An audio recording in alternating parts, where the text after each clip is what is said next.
مفتی سلطان کے بیانات کے لیے مفتی سلطان آفیشل کو سبسکرائب کریں۔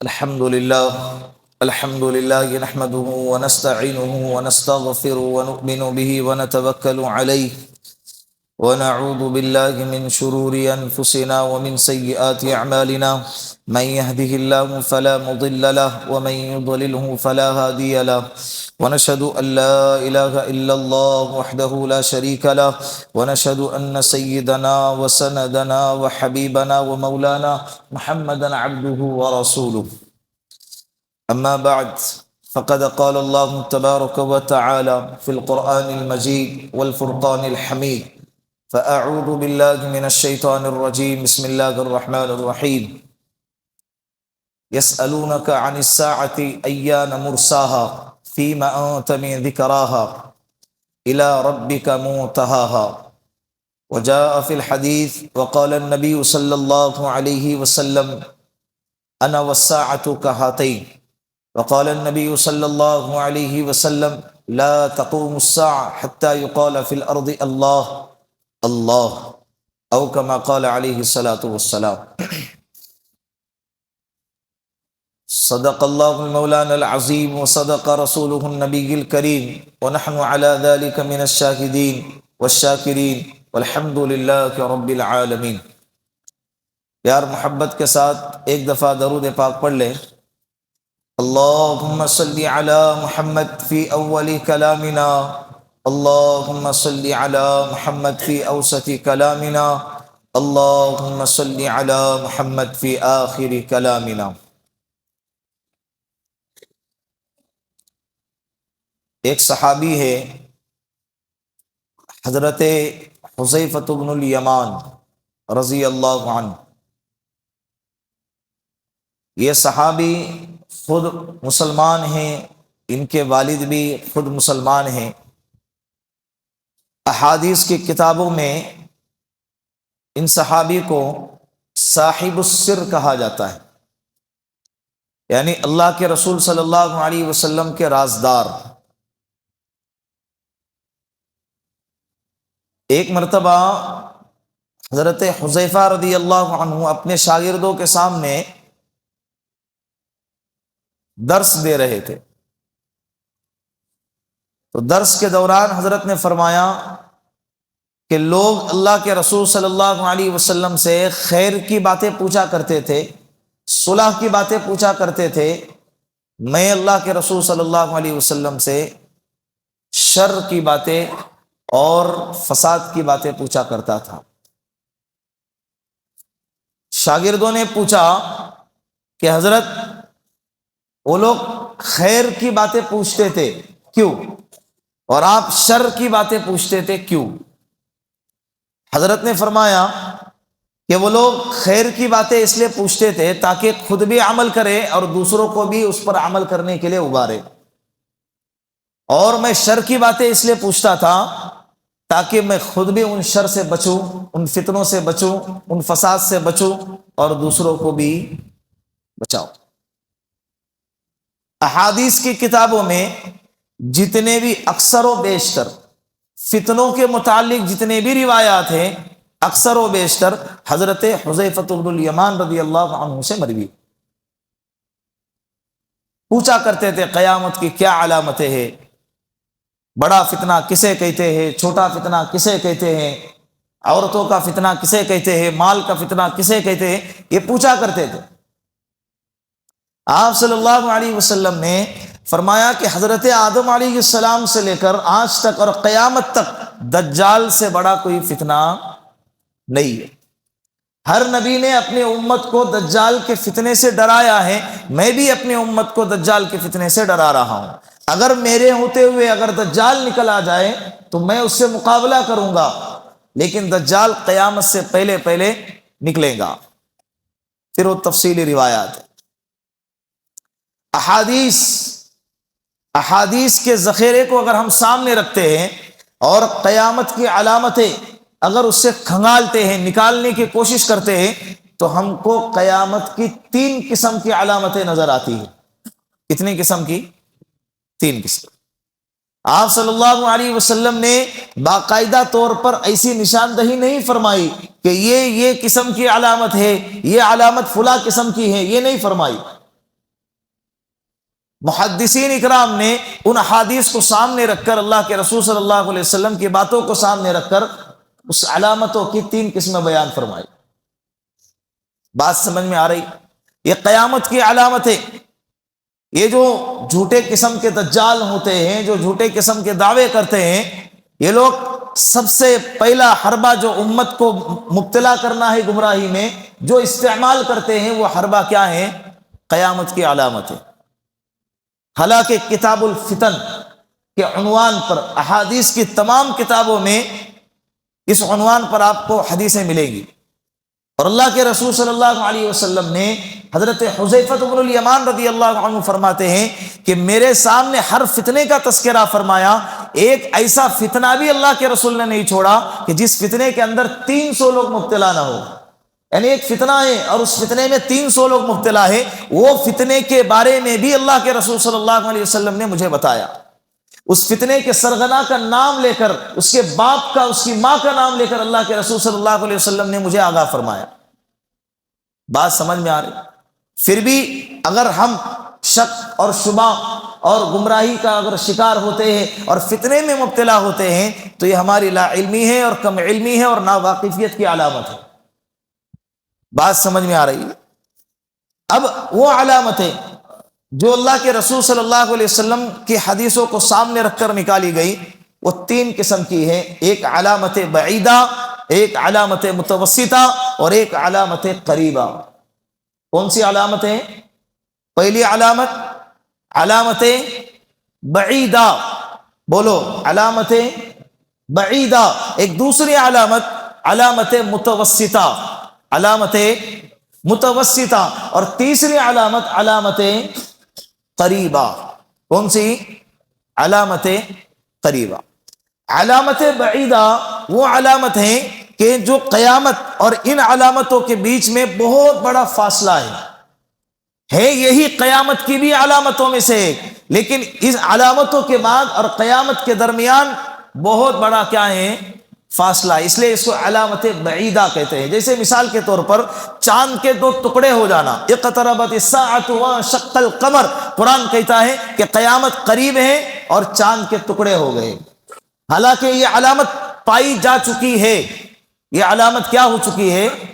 پائی جا چکی ہے۔ اللہ کے رسول صلی اللہ علیہ وسلم کے زمانے میں اللہ کے رسول صلی اللہ علیہ وسلم مکہ المکرمہ میں اس وقت میں قیام پذیر تھے، اور کچھ لوگوں نے اللہ کے رسول سے معجزے کا مطالبہ فرمایا کہ اگر آپ نبی ہیں اور سچے نبی ہیں تو آپ چاند کے ٹکڑے کر کے بتاؤ۔ آپ صلی اللہ علیہ وسلم نے انگلی کے ذریعے سے اشارہ فرمایا اور چاند کے 2 ٹکڑے ہو گئے، ایک پہاڑ کے اس طرف گیا اور ایک پہاڑ کے اس طرف۔ مشرق اور مغرب والوں نے چاند کے دونوں ٹکڑوں کو دیکھ لیا۔ تو یہ علامت قیامت کی علامت ہے، اور یہ علامت کیا ہو چکی ہے؟ بولو، پائی جا چکی۔ بہت ساری دلائل ہیں کہ یہ کیسے ہو گیا، سائنسی اعتبار سے بھی، اور وہ ساری چیزیں آج پروف ہو رہی ہے۔ تو یہ علامت، لیکن یہ علامت کون سی ہے؟ علامت بعیدہ۔ کون سی علامت؟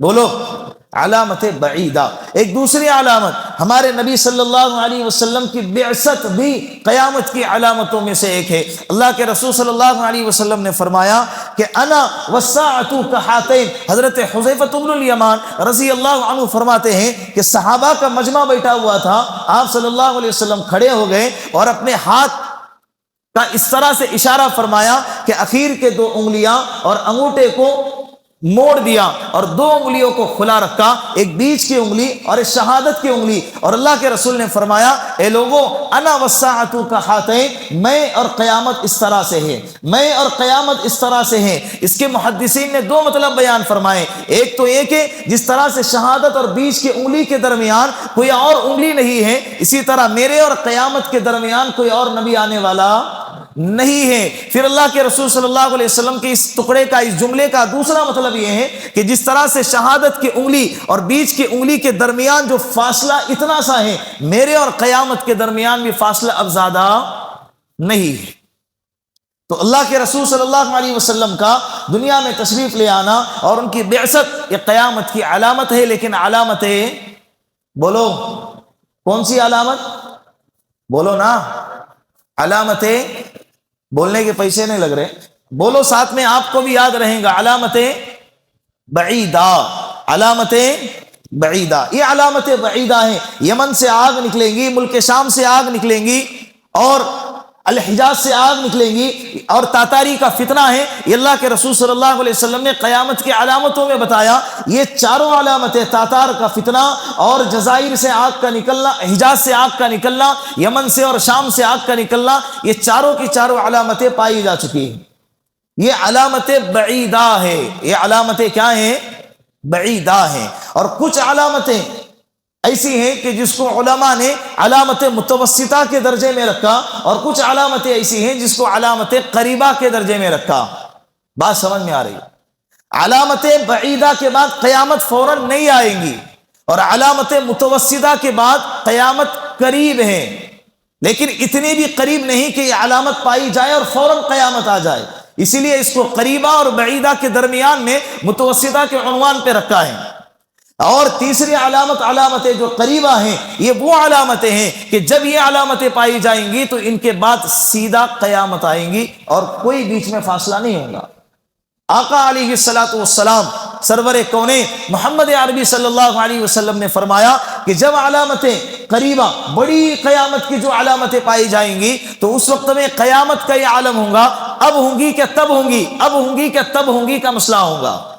اس کو کہتے ہیں علامتیں قریبہ. انشاءاللہ ہم وہ علامت بھی سمجھتے ہیں، لیکن اس سے پہلے بعیدہ کا تذکرہ ہوا اور یہ قریبہ کا تذکرہ اخیر میں. اس کے بیچ، ان دونوں کے بیچ میں ایک علامت ہے جس کو علامت متوسطہ کہتے ہیں. کیا کہتے ہیں؟ علامت متوسطہ. بہت زیادہ ہیں، بہت زیادہ.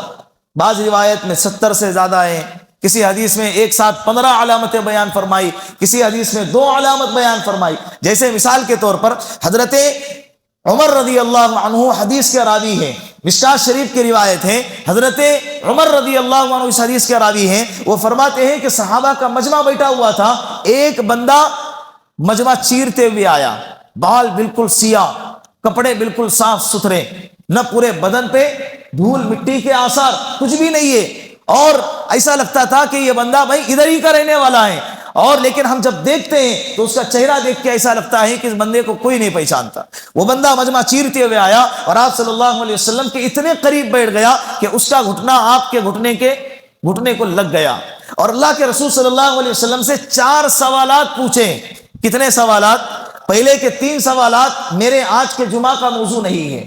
پہلا سوال اللہ کے رسول نے فرمایا، اس کی تفصیل پھر کبھی کی جائیں گی، لیکن آج اس کی تفصیل نہیں ہوں گی. پہلا سوال اللہ کے رسول سے پوچھا کہ اسلام کسے کہتے ہیں. اللہ کے رسول نے اس سوال کے جواب میں 5 باتیں بیان فرمائی کہ اسلام اسے اسلام کہتے ہیں. پھر دوسرا سوال پوچھا کہ اللہ کے رسول مجھے بتائیے کہ ایمان کسے کہتے ہیں. اللہ کے رسول نے اس سوال کے جواب میں 6 باتیں بیان فرمائی. کتنی باتیں بیان فرمائی؟ ان 6 چیزوں پر ایمان لانے کا نام ایمان ہے. پھر اللہ کے رسول سے تیسرا سوال پوچھا کہ یا رسول اللہ احسان کسے کہتے ہیں. اسلام، ایمان اور احسان، یہ 3 سوالات کسے کہتے ہیں. اللہ کے رسول نے فرمایا 2 چیزوں کا نام احسان ہے.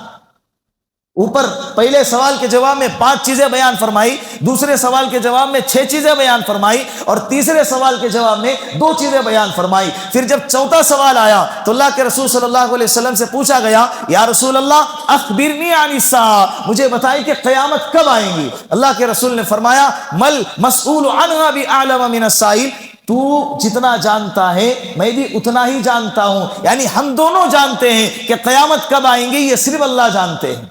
یہ کون جانتا ہے؟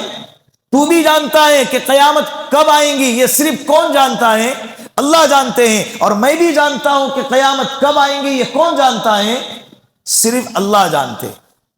اللہ رب العزت نے کچھ چیزوں کا علم اپنے علاوہ کسی اور کو دیا ہی نہیں ہے. ان چیزوں میں سے ایک کیا ہے؟ قیامت کا علم. قیامت جو تاریخ ہے، جو دن ہے، جو وقت ہے، یہ اللہ کے علاوہ کوئی نہیں جانتا. علامتیں بہت آئی ہیں، ان علامتوں کو دیکھ کر سمجھ جائے. جیسے ٹرین آنے والی ہے اس سے پہلے ہارن بجتا ہے. یہ ہارن علامت ہے کہ ٹرین آنے والی ہے، لیکن ہارن کے بعد ٹرین کا آنا اتنا یقینی نہیں ہوگا کہ جتنا ہمارے نبی صلی اللہ علیہ وسلم نے علامتیں بیان فرمائی، اس کے بعد قیامت کا آنا اتنا زیادہ یقینی ہے.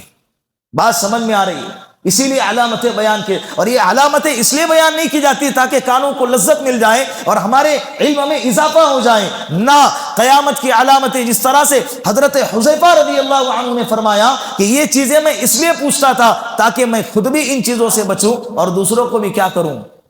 یہ باتیں آج ہم بھی لے کر جائیں گے، یہ باتیں انشاءاللہ ہم بھی بچیں گے اور ہم دوسروں کو بھی کیا کریں گے؟ بولو، بچائیں گے انشاءاللہ. تو اللہ کے رسول صلی اللہ علیہ وسلم سے پوچھا کہ قیامت کب آئیں گے؟ اللہ کے رسول نے فرمایا تم بھی نہیں جانتے، میں بھی نہیں جانتا. یہ نہیں کہ صرف میں نہیں جانتا تم بھی نہیں جانتے. سائل نے سوال کو بدل دیا. اللہ کے رسول صلی اللہ علیہ وسلم سے پوچھا یا رسول اللہ قیامت کب آئیں گی؟ ٹھیک ہے، آپ کو نہیں پتا، مجھے نہیں پتا، تو قیامت کی علامتیں بتا دیجئے. قیامت کی اخبرنی عن اماراتھا، قیامت کی علامتیں بتا دیجئے کہ ان علامتوں کو دیکھ کر ہم سمجھ جائیں کہ قیامت اب آنے والی ہے. اللہ کے رسول صلی اللہ علیہ وسلم نے دو باتیں بیان فرمائیں: ان تلد الامۃ ربتها وان ترى الحفاة العراة العالة رياء الشاة يتطاولون في البنيان. اللہ کے رسول نے فرمایا جس دن تم دیکھو گے کہ باندی اپنے آقا کو جنم دیں گی، باندی اپنے آقا کو جنم دیں گی، اور ننگے پیر ننگے بدن بکریاں چرانے والے اونچے اونچے محلوں کے بنانے میں ریس لگائیں گے، ایک دوسرے سے آگے بڑھنے کی کوشش کریں گے اور فخر کریں گے کہ تیری بلڈنگ میری بلڈنگ تیرے بلڈنگ سے بڑی ہے، میرا مکان تیرے مکان سے اعلیٰ ہے. اس طرح کی ریس لگائی جائیں گے. پہلے ٹکڑے کا مطلب اگر صحیح ہے تو اللہ قبول فرمائے، اگر کچھ اونچ نیچے تو اللہ معاف فرمائے. اللہ کے رسول صلی اللہ علیہ وسلم نے فرمایا کہ باندی اپنے آقا کو جنم دیں گی. اس کا مطلب یہ ہے کہ ایک دور ایسا اس امت پہ آئے گا کہ انسان جس گھر میں رہ رہا ہے اس گھر میں باپ کی حیثیت نوکروں کی طرح ہوں گی اور بیٹے کی حیثیت باپ کی طرح یعنی آقا کی طرح ہوں گی، اور ماں کی حیثیت باندی کی طرح ہوں گی، نوکرانی کی طرح ہوں گی، اور بیٹی کی حیثیت مالکین کی طرح ہوں گی. اولادیں ماں باپ پڑھا لکھا کے تھوڑا سا بڑا اور پوزیشن والا بناتے ہیں، کسی قابل اور لائق بناتے ہیں، تو اس کے بعد جب کمانے دھمانے لگ جاتے ہیں اور باپ اور ماں جب بوڑھے ہو جاتے ہیں، کسی کام کے ان کے نظریے کے مطابق نہیں رہ جاتے ہیں، تو ایسے وقت میں ماں باپ بوجھ بننے لگ جاتے ہیں. تو وہ ماں باپ گھر کے نوکر بن جاتے ہیں کہ سبزیاں لے کر آؤ، گوشت لے کر آ جاؤ، سامان لے کر آ جاؤ، اس کو چھوڑ کر آ جاؤ، اس کو لے کر آ جاؤ. گھر کے نوکر کی حیثیت باپ اور ماں کی بنائی جاتی ہے، اور بیٹا کیا بن جاتا ہے؟ بولو، مالک بن جاتا ہے. ایسا ہو رہا ہے یا نہیں ہو رہا ہے؟ یہ ہو رہا ہے یا نہیں؟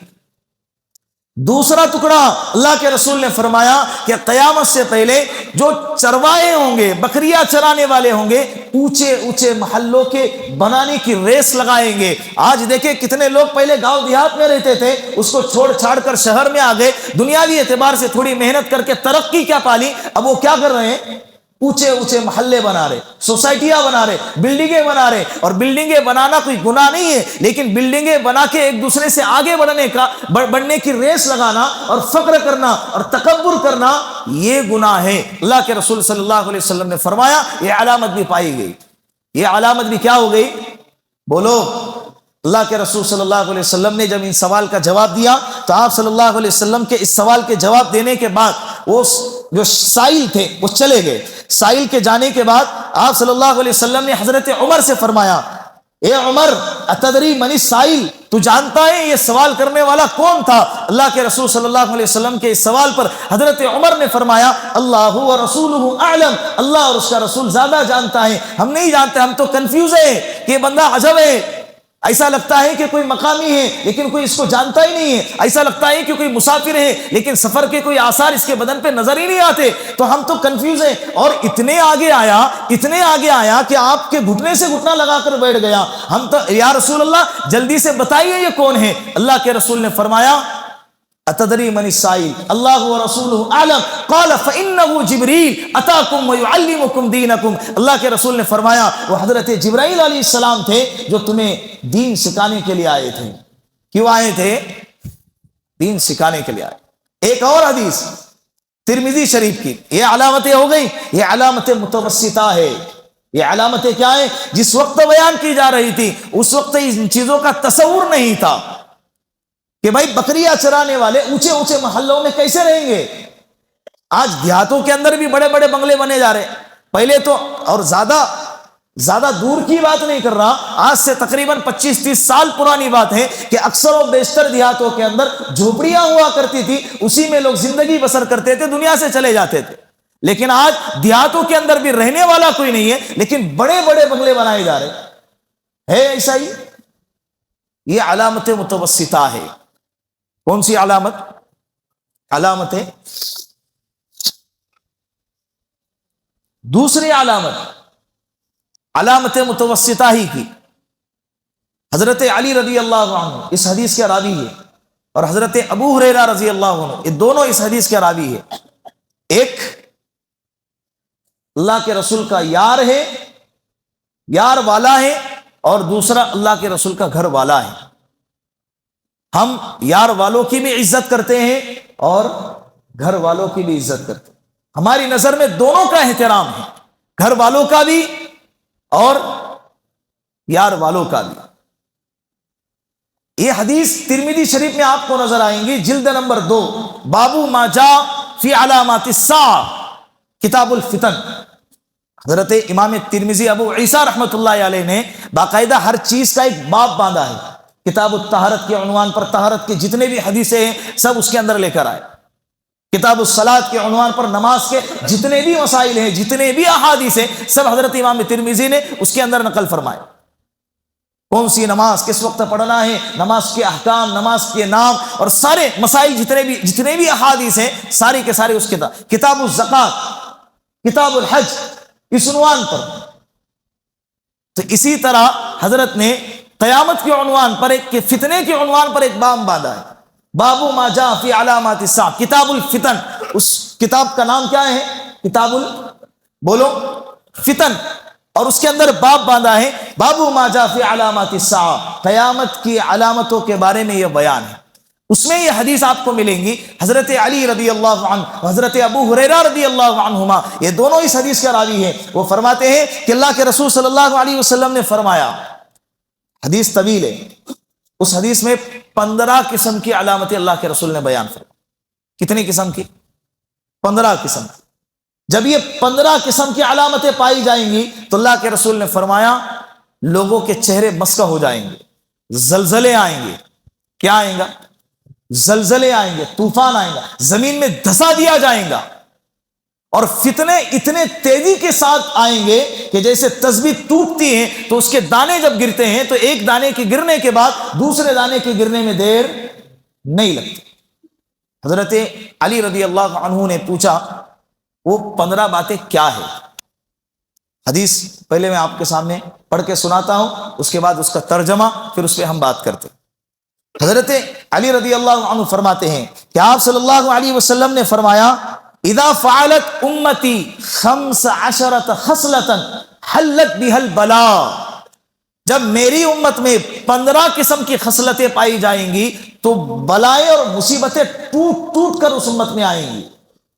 قیل وما ہی یا رسول اللہ، حضرت علی نے پوچھا یا رسول اللہ وہ کیا ہیں، وہ 15 علامتیں وہ کیا ہیں؟ اللہ کے رسول کے پوچھنے پر فرمایا اذا کان المغنم، اللہ کے رسول سے پوچھنے کے بعد اللہ کے رسول نے فرمایا اذا کان المغنم دولا، پہلی علامت کیا فرمائی؟ اذا کان المغنم، مال غنیمت کو ہڑپ لیا جائے گا۔ مال غنیمت کو، مال غنیمت صرف اس مال کو ہی نہیں کہتے، اگر اس کو تھوڑا وسیع کر دے، اس کو تھوڑا پھیلا دے تو مال غنیمت کو صرف وہی مال نہیں کہتے جو مال جہاد کے عنوان پر پایا جاتا ہے۔ بہت سارے آج کے زمانے میں فاؤنڈیشن چلتے ہیں، لوگوں کے مال اس فاؤنڈیشن میں جمع ہوتے ہیں، بہت لاکھوں کروڑوں کی تعداد میں فنڈ جمع ہوتے ہیں۔ یہ مال بھی کیا ہے؟ مال غنیمت ہے۔ اس کو اس کے مصرف میں استعمال کرنا اس کے ذمہ دار کی ذمہ داری ہے، اس کے ذمہ دار کی کیا ہے؟ ذمہ داری ہے۔ کروڑوں کا مال جمع ہو گیا، اربوں کا مال، بعض فنڈ فاؤنڈیشن ایسے ہوتے ہیں کہ جس میں اربوں کا فنڈ جمع ہوتا ہے۔ جب اتنا مال دکھ گیا، ٹھیک ہے، آدھا امت میں لگا دیں گے اور آدھا ہڑپ کر جائیں گے۔ ہزاروں کیسز ایسے آپ کے سامنے پائے جائیں گے، اور آتے ہیں آئے دن ایسے اخبارات میں اس کی خبریں آتی ہیں کہ بندہ پہلے سائیکل پہ چلتا تھا، فاؤنڈیشن بنا دیا کہ حضرت اب مرسیڈیز سے اترنے کو تیار نہیں۔ تو اذا کان المغنم دولا، اللہ کے رسول نے فرمایا مال غنیمت کو اپنا مال سمجھا جائے گا، ہڑپ کیا جائے۔ والامانۃ مغرما، والامانۃ مغنما، امانت کے اندر خیانت کی جائیں گی۔ امانت کیوں؟ اپنے ذاتی چیزوں میں استعمال کیا جائے۔ میں نے کسی کے پاس 5 لاکھ روپے امانت کے طور پر رکھے ہیں کہ بھائی میرے گھر میں جگہ نہیں ہے، میں نے کسی کے پاس سونا رکھ دیا، بھائی میرے گھر میں جو نا حفاظت کا مسئلہ ہے، آپ کے گھر میں سونا رکھ لو، میرے پاس فلاں قیمتی چیز تھی میں نے آپ کے پاس رکھ لی، کسی کے پاس رکھی گئی۔ اب وہ بندہ کہنے لگا کہ اس بندے نے میرے پاس اتنی بڑی رقم رکھی ہوئی ہے، اس کو تو سال بھر لگنے والی نہیں ہے، تو میں اب اس کو کیا کر لوں؟ اپنے ذاتی مال میں استعمال کر لوں، اس کا جو نفع آئے گا وہ نفع میں رکھ لوں، یہ جب مانگ لے گا وہ اٹھا کر اس کو دے دوں گا۔ اذا کان والامانۃ مغنما، یہ امانت کے اندر خیانت ہے۔ یہ امانت کے اندر کیا ہے؟ خیانت ہے۔ پھر اس کا نقصان یہ ہوتا ہے کہ وہ جو لگایا تھا وہ پورا ڈبا دیا، جب سامنے والی کی ضرورت آن پڑی اور اس نے اپنی امانت کو مانگا تو کہنے لگا کہ میں نے تو آپ کے لیے بھلا سوچ کر میں نے اس کو بزنس میں اور تجارت میں لگایا تھا کہ جو تجارت کا نفع آئے گا اس کو آپ کو جتنا لگایا ہے اس سے زیادہ بڑھا کر دے دوں گا، لیکن میری کیا غلطی ہے؟ میں نے وہ پورا مال بزنس میں لگایا اور پورا مال کیا ہو گیا؟ ڈوب گیا۔ ایسے قصے ہوتے یا نہیں ہوتے؟ اللہ کے رسول نے فرمایا والامانۃ مغنما، امانت کے اندر خیانت ہوگی۔ تیسرے نمبر پر والزکات مغرما، زکات کو ٹیکس سمجھا جائے گا، زکات کو بوجھ سمجھا جائے گا، زکات دینے کے لیے جان حلق میں آئیں گی تو سمجھ جاؤ کہ قیامت اب قریب ہے۔ قیامت کیا ہے؟ بولو، اللہ معاف فرمائے۔ امت کے اندر کچھ طبقے، کچھ قسم کے لوگ ایسے ہیں کہ جو زکوٰۃ پوچھ کر جتنی بنتی ہے اس سے زیادہ نکالتے ہیں۔ احتیاط کے طور پر مجھ پر 3 لاکھ کی زکوٰۃ بنتی ہے اور اس کے اوپر تھوڑا اور 50-60 ہزار روپے نکال دیں گے تاکہ احتیاط رہے کہ بھائی مجھ پر 1 روپے کی زکوٰۃ بھی باقی نہ رہے۔ لیکن کچھ بندے ایسے ہیں جو زکوٰۃ نکالتے ہیں لیکن جتنی بنتی ہے اس سے آدھی نکالتے ہیں یا اس سے کم نکالتے ہیں، اور کچھ بندے ایسے ہیں جو زکوٰۃ نکالتے ہی نہیں ہیں، اور زکوٰۃ نکالنے کے لیے ان کی جان حلق میں آتی ہے اور کہتے ہیں کہ میں تو سالانہ حکومت کو ٹیکس دیتا ہوں۔ ٹیکس الگ چیز ہے، زکوٰۃ الگ چیز ہے۔ ٹیکس تم کو حکومت کو دینا ہے، وہ جبرن ہے، اور یہ زکوٰۃ یہ عبادت ہے اور فرض ہے، اور اسلام کے 5 چیزوں میں سے جو بنیادی 5 چیزیں ہیں اس میں سے ایک پلر کیا ہے؟ زکوٰۃ ہے۔ ہمارے مال کا میل ہے، یہ اللہ کی دیوی جو امانت ہمارے پاس مال ہے، اس امانت میں سے اللہ کے حکم کے مطابق اتنے حصے کو نکالنا جتنے حصے کو شریعت نے نکالنے کو ہم کو حکم دیا ہے، اس کو کہتے ہیں زکوٰۃ۔ اس کو کیا کہتے ہیں؟ بولو، زکوٰۃ۔ یہ فرض ہے، جیسے نماز فرض ہے، جیسے روزہ فرض ہے، اسی طرح زکوٰۃ بھی کیا ہے؟ فرض ہے۔ لوگ قیامت سے پہلے والزکات مغرما، زکات دینے کو بوجھ سمجھنے لگیں گے۔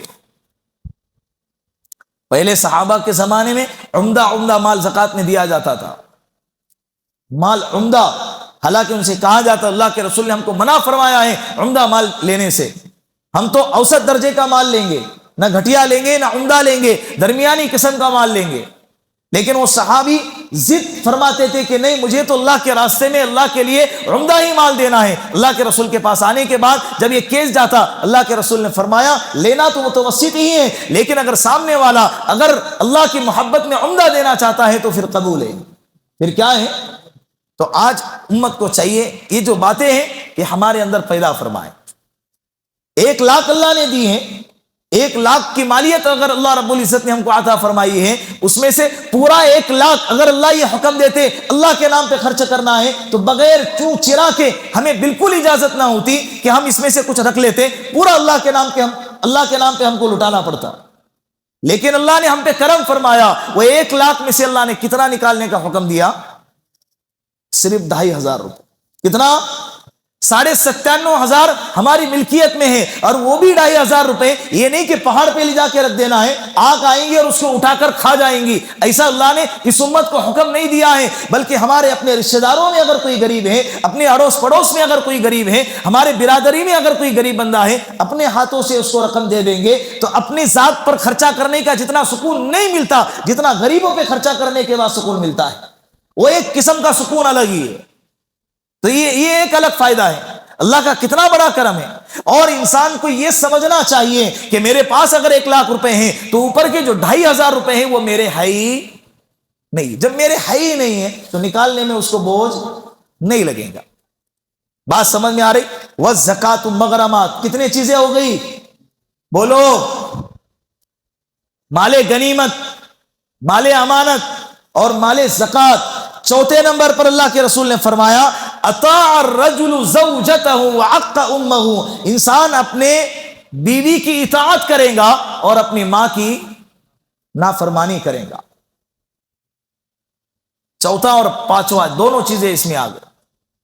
اللہ کے رسول نے فرمایا قیامت سے پہلے ایک دور آئے گا کہ لوگ اپنے بیوی کی اطاعت کریں گے، جب بات ماں اور بیوی کی ٹکرانے لگیں گی اور شریعت کا اس میں کوئی دخل نہیں ہوگا تو ایسے وقت میں ماں کو نظر انداز کیا جائے گا، ماں کی بات پر نافرمانی کی جائے گی، ماں کی بات کو ویلیو نہیں دی جائے گی، اور ایسے وقت میں کس کی فرما برداری ہوگی؟